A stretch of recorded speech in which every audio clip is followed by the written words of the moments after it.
Alhamdulillahi Rabbil Alameen. As-salatu was-salamu ala khatamin nabiyyin wa ala alihi wa sahbihi ajma'in. Amma ba'd. A'udhu billahi minash shaitanir rajim. Bismillahir rahmanir rahim. Qala Allah ta'ala fi suratil Baqarah. Lillahi ma fis samawati wa ma fil ard.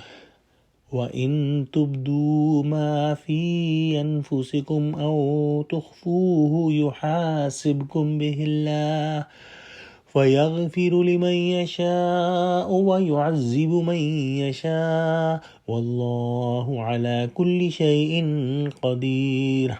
Translation: Unto Allah belong all that is in the heavens and on earth, and whether you disclose what is in your mind's heart or you conceal it, Allah will bring you to account for it. He will forgive whom He pleases and He will punish whom He will. Allah has all the power to do all the things. Alhamdulillahi Rabbil Alameen. We are starting the last ruku of Surah Baqarah today. And this has 3 ayahs. In the first ayah of the last ruku we just recited. In this surah, Allah subhanahu wa ta'ala has given us so much information and so much guidance. We studied about the principles of Islam. We also studied lots of details in the dealing with other people.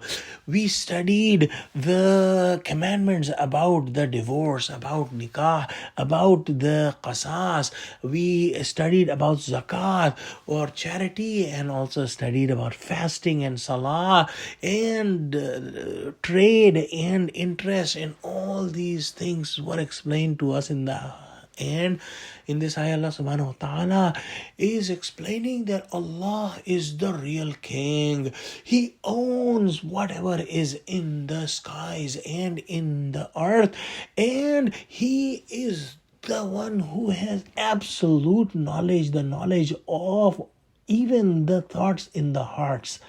And He has the full control of each and everything, so He can punish or He can forgive whoever He wills.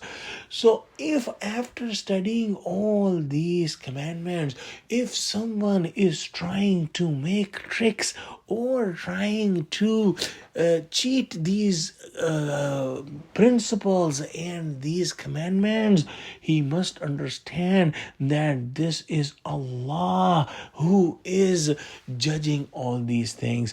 In this world, if somebody is very smart and has lots of wealth, he can hire a good attorney and he can make his case very strong to get a decision in his favor, which is not the right decision. But for Allah subhanahu wa ta'ala, all decisions will be the right decision, and nobody can even think about deceiving Allah. So when we know that Allah is the real king, and when we know that He knows each and everything, and we know that He has the power to punish or forgive us, we would follow all the commandments with sincere heart and not try to go sidetracked. In this ayah also, there is a very scary thing which the Sahaba felt right away. In this ayah, Allah subhanahu wa ta'ala is saying that Allah will ask about the thoughts in the hearts. And we may not be able to control the thoughts in the hearts. And the Sahaba, when they heard this ayah, they were very upset, and they went to Prophet Muhammad sallallahu alaihi wasallam and they said that we don't have the control on the thoughts of our heart. Prophet Muhammad sallallahu alaihi wasallam said, "Qulu sami'na wa ata'na." Say that we heard that and we obeyed that. And all the Sahaba said the same thing. And Allah subhanahu wa ta'ala gave the glad tidings in the next 2 ayahs, which we will inshallah study, that Allah subhanahu wa ta'ala give them the good news. So let's pray that Allah help us follow all the commandments you have given in Quran with sincere hearts. Ameen. Wa akhiru dawana alhamdulillahi rabbil alameen. Assalamu alaikum wa rahmatullahi wa barakatuhu.